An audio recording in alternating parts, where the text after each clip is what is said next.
Bonjour les amis, c'est Gaston Martin, croyant de la religion de Pharos. Aujourd'hui, je vais faire une vidéo sur les problèmes relationnels entre la France et l'islam.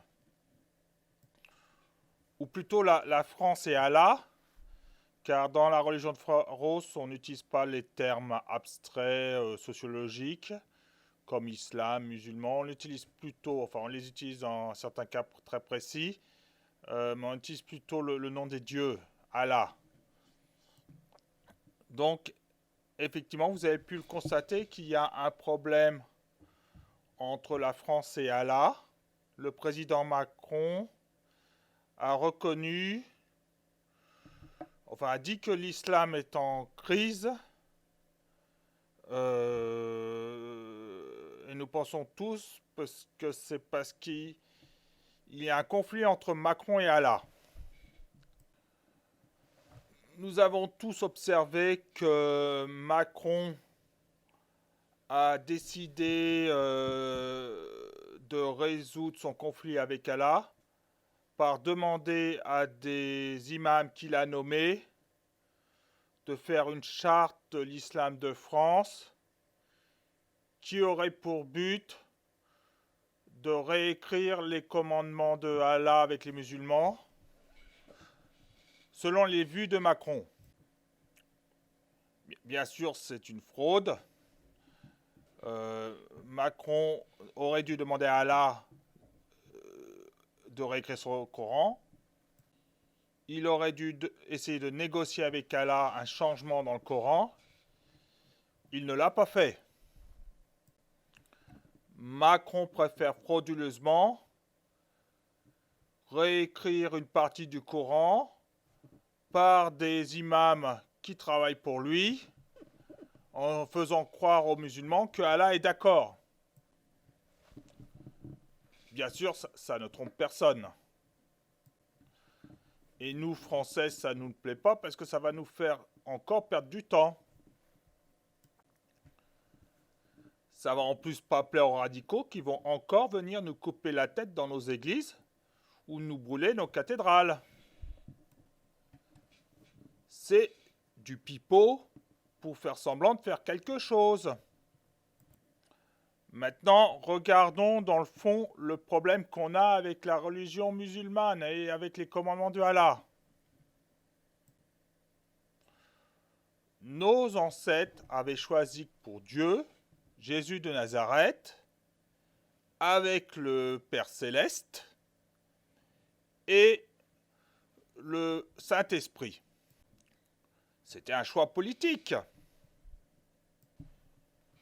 Le Père Céleste veut dire qu'on est tous des frères et qu'on doit s'aimer les uns les autres. C'est un choix politique de choisir un Dieu qui est notre Père et qui nous dit de nous aimer les uns les autres. On n'a pas choisi Allah. On a choisi le Père Céleste, le Christ et le Saint-Esprit. Le Saint-Esprit, si on regarde dans Isaïe, c'est la vision déiste de Dieu. Dieu comme la sagesse, la connaissance. Dieu qui a créé le monde au Big Bang et après qui s'occupe de rien. En gros, c'est ça, le Saint-Esprit. C'est notre vision de Dieu, car ça nous donne aussi le commandement d'apprendre Dieu par la science, par les faits, par l'observation, car Dieu ne nous a pas vraiment laissé de texte. Donc, mais il nous a laissé, par le fonctionnement de l'univers, le moyen de comprendre sa volonté par l'observation de l'univers. Maintenant, nous avons toujours eu des problèmes avec les Sarrasins, qui ont un dieu qu'ils appellent Allah, qui est probablement un des dieux de la Bible, le dieu El de la Bible, et non le dieu Jéhovah de la Bible, qui d'après l'hypothèse documentaire de la Bible,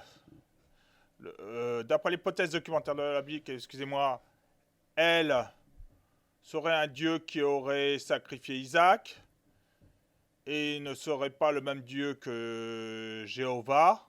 Enfin, il serait devenu le même dieu que Jéhovah 400 ans après avoir écrit les textes au temps des Perses, mais avant, c'était pas le même dieu, c'était Baal. Elle était Baal, pour les croyants de Jéhovah, et il aurait assassiné Isaac. Bon, je ne vais pas rentrer dans ces détails. Enfin, il aurait demandé à Abraham d'exécuter Isaac. Alors que Jéhovah, il n'y aurait jamais eu le sacrifice chez Jéhovah. Nous avons choisi de ne pas vénérer El ou Allah. Nous avons choisi de vénérer le Christ, le Père Céleste et le Saint-Esprit. Maintenant, dans le choix de Jésus-Christ à une image de Dieu, il y a des choix politiques importants. Le choix le plus important, qui ne colle pas avec le texte du Coran d'Allah, c'est que nous avons choisi que Dieu dit aux individus, je ne dis pas aux États, aux individus, tu ne tueras pas. Je ne dis pas que les États n'ont pas le droit de tuer. Si, les États peuvent tuer, c'est une institution. Les juges aussi peuvent condamner à mort. Mais ça, c'est une institution. Mais quand Dieu parle aux individus, c'est tu ne tueras pas. Pourquoi? Parce que nous avons choisi que les individus ne peuvent pas être des juges. Et encore moins des exécuteurs. Donc Dieu nous a dit tu ne tueras pas. Pour renforcer, pour que le tueras pas soit imposé, nous avons aussi choisi d'avoir l'Inquisition.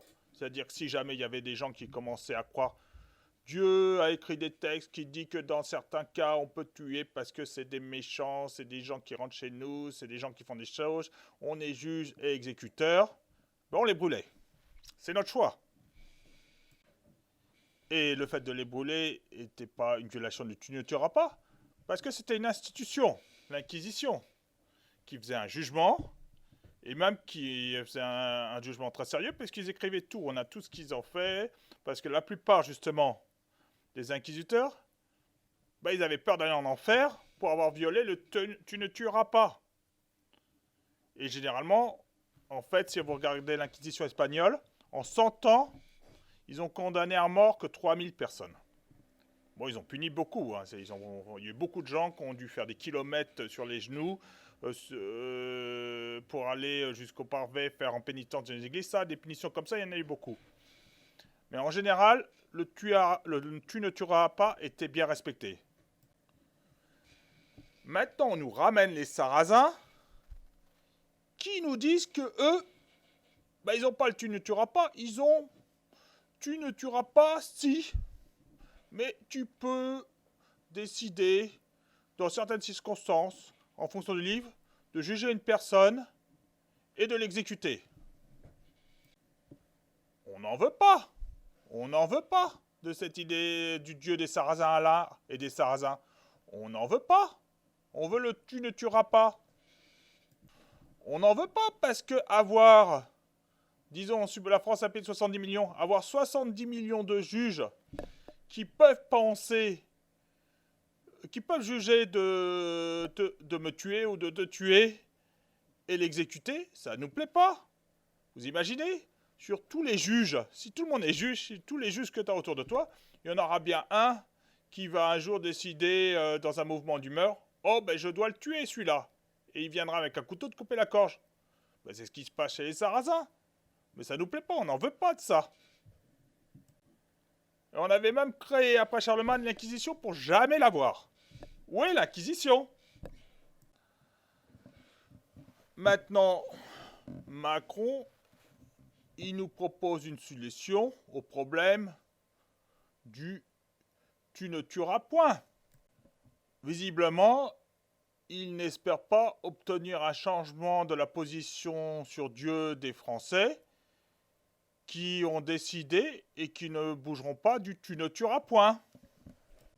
On est chez nous c'est tu ne tueras point. C'est pas tu ne tueras pas si, mais si c'est ça, on pourra quand même tuer, c'est tu ne tueras point. Maintenant, dans cette situation, il n'y a pas 36 000 alternatives. Les musulmans peuvent rester avec Allah, mais ils vont devoir retourner chez eux, ou adopter notre Trinité et accepter nos commandements, qui inclut le « tu ne tueras point ». Maintenant, nous avons un problème. Pourquoi est-ce que les musulmans accepteraient notre trinité? Après tout, les gens aiment la liberté. Allah offre une grande liberté en donnant aux gens la possibilité de tuer. La possibilité qu'on n'a pas. Ils se sentent forts, ils se sentent en sécurité, ils se font craindre, ils peuvent tuer et nous on ne peut pas. C'est un peu la relation maître-seigneur, maître-esclave. L'esclave ne peut pas tuer son maître, mais le maître peut tuer l'esclave. Dans cette situation, évidemment, les musulmans sarrasins n'ont aucune raison d'adopter notre trinité. Pourquoi adopteraient-ils le « tu ne tueras pas » puisque Allah leur donne « tu peux tuer et tu te feras respecter en tuant dans certaines occasions ». Même si beaucoup n'ont pas l'intention de tuer, le fait qu'ils aient le droit leur donne un avantage et le moyen de se faire respecter, de se rendre important. Maintenant, regardons un peu le problème sous un autre angle. Le problème que nous avons avec les fondamentalistes, c'est qu'ils appliquent les lois de Allah sur nous et non les lois du Christ sur nous, qu'ils ne connaissent pas, parce qu'ils ne se sont pas convertis. Nous avons aussi un problème avec la solution de Macron. Si nous regardons le contenu de cette charte, nous voyons que Macron leur demande d'accepter nos lois et d'en bénéficier. Et ceci même si nos lois sont plus clémentes que celles préconisées par Allah. Ces gens aiment un Dieu dur. Pourquoi auraient-ils des lois plus clémentes chez nous que chez eux? Si c'est le cas, ils viendront tous chez nous. Dans cet objectif, Pharos nous donne une solution par le moyen de son psaume 44 qui a été révélé le 15 octobre 2003. Lors d'un rêve, dans ce psaume, il écrit « Voyageurs, vous devez respecter les punitions des dieux étrangers décrétées sur leurs adeptes, surtout si elles sont plus dures que les punitions de vos dieux. Si un étranger vient chez vous et dit « Dieu ordonne que soient crucifiés ceux qui insultent la police », assurez-les que cette punition leur sera appliquée s'ils commettaient ce crime. Faites-leur comprendre que chez nous, pour nous, ce seront les lois inspirées par nos dieux qui s'appliqueront sur nous. Invitez-les à choisir notre idée de Dieu pour bénéficier de nos lois clémentes. Rappelez-les que notre clémence vient de l'amour du Christ et que s'ils veulent la clémence du Christ, ils doivent l'adorer comme nous l'adorons et se convertir au Christ sans réserve. Nos lois ne sont applicables sur ces étrangers chez nous que si elles sont plus dures que leurs lois. Dans l'incertitude sur la dureté des lois, nous leur appliquerons la punition de leurs lois et de nos lois. Si nos lois ne prévoient pas de punition, nous pouvons les laisser échapper à la punition de leur Dieu en les laissant s'enfuir.